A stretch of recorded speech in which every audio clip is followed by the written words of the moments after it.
Neide e Fábio estavam atrasados para uma festa de aniversário, mas Fábio estava distante, perdido em pensamentos. Neide, impaciente, puxou para o carro, e enquanto ela continuava a reclamar, Fábio mergulhou em memórias dolorosas de seu passado. Lembrava-se com tristeza de Renata, sua primeira esposa, que havia falecido em um acidente trágico. O luto e o arrependimento o consumiam, e sua vida com Neide, marcada pela culpa e infelicidade, parecia uma constante lembrança de seu erro. O que Fábio não esperava era o encontro inesperado com uma figura do passado que viria a abalar ainda mais sua vida.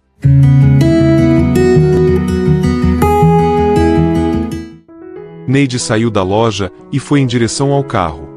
Notou que eu estava parado na calçada, olhando para algum lugar distante. Fábio, o que está fazendo aí parado? Vamos. Já estamos atrasados. Provavelmente já estão todos reunidos na mesa, só nós que não, disse com uma voz descontente. Era como se eu não tivesse ouvido, e ela não aguentou. Andou até mim e puxou minha manga. Olhei para ela com um olhar estranho e então, relutantemente, fui em direção ao carro.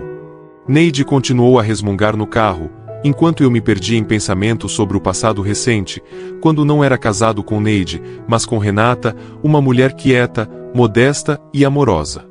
Renata foi meu primeiro amor e minha primeira esposa. Nós éramos tão felizes até Neide cruzar meu caminho, e então Renata morreu. Ela sofreu um acidente terrível e estranho. E não havia nada que eu pudesse fazer por ela. Eu apenas soluçava, abraçando o caixão e implorando perdão a Renata. Mas mesmo assim, naqueles dias amargos de desesperança, eu não tinha ideia do que realmente havia perdido. Depois que Renata se foi, eu não fiquei feliz por uma única hora. Nem mesmo quando Neide deu à luz nosso filho. Eu me sentia um estranho em minha nova família e frequentemente me perguntava quando tudo tinha dado errado. Provavelmente no dia em que Neide apareceu na empresa onde eu trabalhava. Elegante, pernas longas, vestida com bom gosto. Ela orgulhosamente ergueu a cabeça e caminhou até seu local de trabalho, como se não fosse uma economista da equipe, mas uma diretora. Na época, eu era o chefe do departamento e frequentemente tinha que lidar com questões comerciais com Neide, às vezes ficando sentado com os documentos até tarde. Um dia aconteceu que nosso relacionamento cruzou a linha que geralmente fica entre colegas. O iniciador foi Neide. Era tarde da noite e nós estávamos no escritório, terminando de resumir os números de lucro da empresa. De repente, Neide se levantou, espreguiçou-se graciosamente e então caminhou até meu colo. "O que você está fazendo?" sussurrei, surpreso. Ela silenciosamente desamarrou minha gravata com seus dedos finos e habilidosos, desabotoou o colarinho da minha camisa e seus lábios pressionaram os meus. "Neide, eu sou casado", protestei, mas ela passou para carícias mais ousadas. Eu não consegui afastá-la. E enquanto isso, a fiel e leal Renata me esperava em casa. Senti uma incrível sensação de vergonha na frente da minha esposa, mas não consegui recusar Neide, e a cada encontro eu ficava mais e mais envergonhado. Então, um dia, Neide me disse que estava esperando um filho. "Fábio, você tem que tomar uma decisão e fazer uma escolha entre sua esposa e nosso bebê. Espero que você não faça o bebê sofrer." Só então percebi o que tinha feito. A paixão que Neide habilmente acendeu em mim não tinha nada a ver com amor. Era um sentimento que eu tinha apenas por Renata, e eu não queria perdê-la. Sim, eu me tornei um traidor para ela, mas talvez um dia ela pudesse me perdoar. "Neide, me desculpe", murmurei. "Tudo o que aconteceu entre nós foi um erro. Não vou desistir do bebê, e claro, vou te ajudar, mas minha família é Renata." Neide tinha um temperamento difícil. É por isso que ela não chorou, como qualquer outra mulher teria feito. Ela sorriu vingativamente e disse: "Então você quer continuar sendo um marido fiel? E você acha que sua esposa vai te perdoar? Ou ela já te perdoou? Ela não tem um pingo de orgulho feminino nela." "Não, eu ainda não falei com ela", balancei a cabeça. "Ela foi visitar os pais. Vou esperar por ela e contar tudo quando ela voltar." Mas Renata não voltou. 2 dias depois dessa conversa, sua mãe ligou e disse que Renata havia sofrido um acidente terrível e morrido. Vamos enterrá-la aqui, disse a senhora Almeida em um tom firme. Quero ficar perto da minha filha. E você, se quiser, pode vir visitar o túmulo dela. Ela disse outra coisa, mas eu não consegui ouvi-la. Naqueles dias, eu estava como em uma névoa, e apenas caindo no caixão fechado da minha esposa, soluçava amargamente, lamentando não ter protegido minha amada e, além disso, a traído. E assim vários anos se passaram. Agora eu era casado com Neide, estávamos criando um filho pequeno, e hoje viemos para o estado vizinho para comemorar o 50º aniversário da tia de Neide. Quando chegamos à cidade, Neide me pediu para parar do lado de fora de uma loja de doces, e enquanto ela estava fora, olhei ao redor das ruas desconhecidas com interesse. De repente, meu olhar caiu sobre a figura esguia de uma mulher que havia saído de uma loja do lado oposto. Estremeci como se tivesse sido eletrocutado. Era Renata, minha Renata, a mesma Renata que eu havia lamentado por todos esses anos.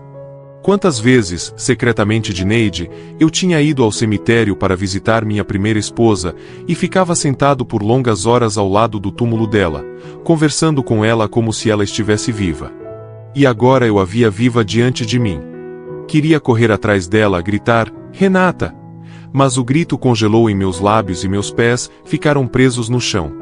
Foi um choque real, e não havia como me mover. Foi naquele momento que Neide retornou. Tive que fazer um esforço incrível para entrar no carro, e dedicando-me às memórias, mal conseguia manter os olhos na estrada. Quando chegamos ao local, e toda a família de Neide se sentou à mesa, disse à minha esposa que não estava me sentindo bem, e fui para um dos quartos para descansar. Finalmente sozinho, pude mergulhar silenciosamente em meus pensamentos. Uma família feliz com Neide nunca deu certo para mim. Poderosa e opinativa, ela não estava acostumada a aceitar a opinião de outra pessoa. Os 2 primeiros anos após o nascimento do nosso filho foram um verdadeiro pesadelo para mim. Eu esperava que os caprichos da grávida Neide desaparecessem quando o bebê viesse ao mundo, mas, como se viu, era apenas o começo. Neide exigia que eu corresse até ela na primeira ligação, interrompendo negociações importantes. Um dia, ela implorou que eu viesse com urgência, sem explicar nada pelo telefone. Eu estava ficando louco de preocupação pela criança e dirigi para casa em uma velocidade tão grande que as rodas do carro mal tocavam o chão. Mas a porta foi aberta por uma Neide sorridente. Você veio, que legal! Aplaudiu ela satisfeita, senti tanto a sua falta. O que há de errado com nosso filho? Gritei, perdendo a paciência. Nada. Ele está dormindo. O que pode acontecer com ele? Neide, o que você está fazendo? Você percebe que eu tinha uma reunião importante e larguei tudo e corri para você. Isso é bom, significa que você me ama, riu Neide de volta. Mas eu não a amava. Eu nunca a amei. Havia apenas Renata em meu coração. Mas ela estava morta. Ou não estava morta? O pensamento dominou tanto que me sentei abruptamente no sofá. Afinal, eu não a tinha visto morta. O caixão estava fechado. E o funeral foi meio estranho. Só agora percebi que a mãe de Renata não estava chorando. Naquela época pensei que era apenas o choque, e agora via toda a situação de forma bem diferente. Exausto por pensamentos pesados, desabei de volta no sofá, e quando Neide parou para perguntar como eu estava, eu já tinha um plano. Neide, me desculpe, tenho que ir imediatamente. Amanhã à noite vamos a um restaurante, é o aniversário da minha tia, haverá muitos convidados, disse Neide. Vou tentar ir, prometi, e apesar do descontentamento da esposa, entrei no carro e fui embora. No caminho, parei perto de uma loja de construção, comprei 2 pás, luvas de trabalho e uma lanterna, e só então continuei meu caminho. Cheguei ao cemitério onde Renata foi enterrada à noite, quando estava bem escuro. Segui um caminho familiar até o túmulo dela e comecei a desenterrá-lo. Não estava acostumado a trabalho físico, e rapidamente as bolhas começaram a se formar nas minhas mãos. Mas isso não me impediu. Hora após hora, continuei cavando e cavando, parando apenas brevemente para descansar. Finalmente, a pá bateu na tampa do caixão, suspirei pesadamente. Só então percebi que não conseguiria levar o caixão à superfície. Meus nervos, assim como minha força física, estavam no limite. Então decidi abrir a tampa do caixão, ali mesmo no túmulo. A pá bateu novamente nas tábuas meio apodrecidas. Quando consegui arrancar a tampa, chorei amargamente, murmurando: perdoe-me, meu amor. Senti como se minha mente estivesse prestes a me deixar. Ali no caixão, encontrei apenas uma caixa coberta de veludo escarlate, que eu mesmo havia dado a ela. Renata guardava todos os meus presentes e pequenos sinais de afeto que eu lhe dava. E tudo isso significava apenas uma coisa. Naquele dia, eu não havia enterrado minha esposa, mas meu amor e minha felicidade. Depois de pegar todos os achados do túmulo, consegui de alguma forma enterrar o túmulo novamente. Exausto, me dirigi à saída, sentindo-me esmagado por tudo o que havia acontecido. Sentei-me ao volante, bebi um pouco de água e, sem sair do cemitério, adormeci profundamente. Na noite daquele mesmo dia, Neide ficou furiosa ao perceber que eu não tinha chegado a tempo. Ela foi até sua tia e pediu desculpas por mim. Eu não esperava nada diferente dele. A tia sorriu. Sabe, eu nunca gostei do seu Fábio. Ele não se compara a Rogério. Você sabe que Rogério não era tão maleável quanto Fábio. Quando Rogério descobriu que me engravidou, ele exigiu que eu interrompesse a gravidez. Mas eu já fiz isso algumas vezes, e os médicos me avisaram que essa era provavelmente a última chance de eu me tornar mãe. Eu não podia deixar isso passar. Além disso, eu queria me vingar de Rogério, então voltei minha atenção para Fábio. Neide riu. Se você soubesse o quão louco Rogério ficou quando descobriu que eu comecei a namorar Fábio. E então, Fábio não tem ideia de que está criando um filho que não é dele? Perguntou a tia com um sorriso. Claro que não, ele é tão idiota.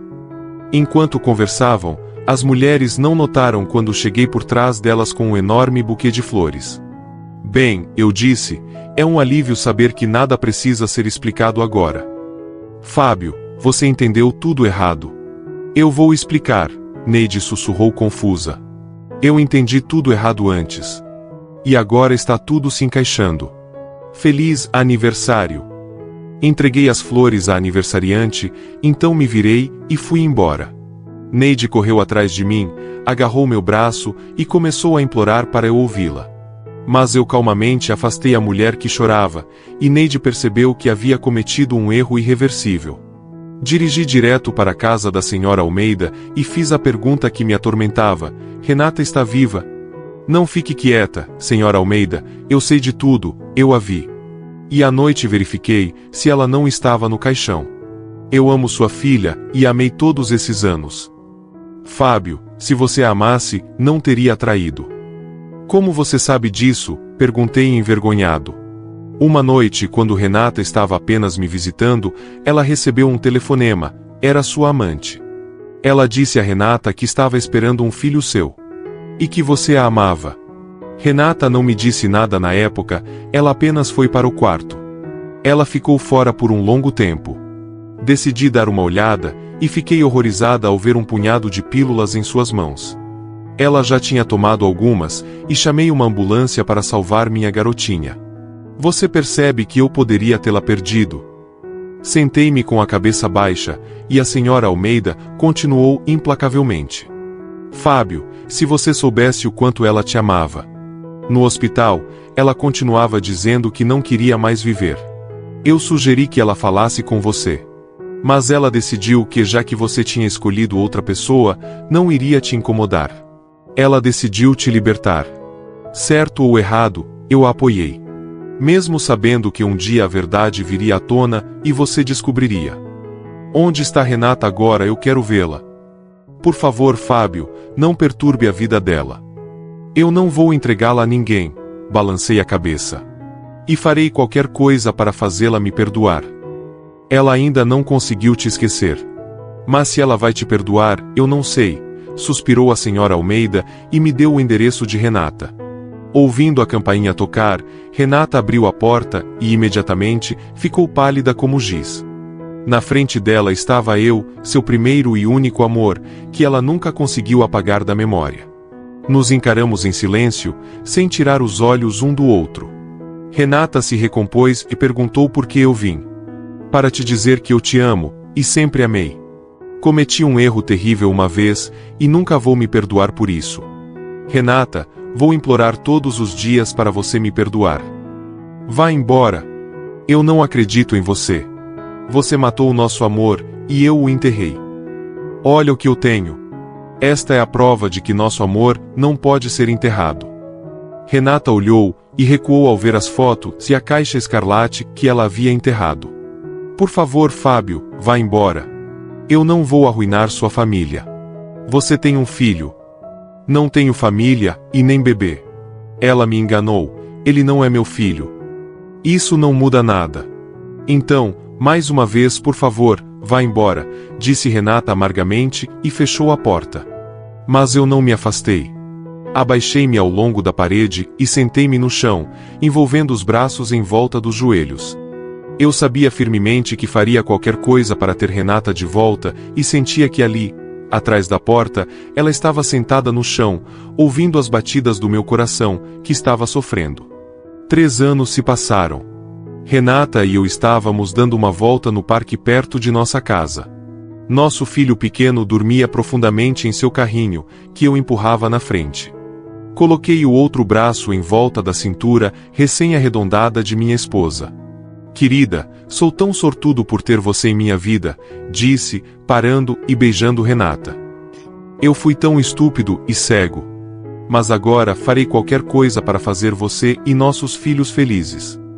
E eu te amo, Fábio. Sabe, eu me senti tão mal sem você durante aqueles anos horríveis, disse Renata. Por favor, não se lembre. Eu nunca vou esquecer o que devo a você pelo resto da minha vida. Renata sorriu, olhando nos meus olhos e disse: Bem, todo mundo na vida pode cometer erros. Sim, mas nem todo mundo pode perdoar, respondi, abraçando minha esposa novamente. Gostou do vídeo de hoje? Comente o que achou. Inscreva-se no canal, dê um like e ative o sininho. Sua participação é muito importante para nós. Até o próximo vídeo.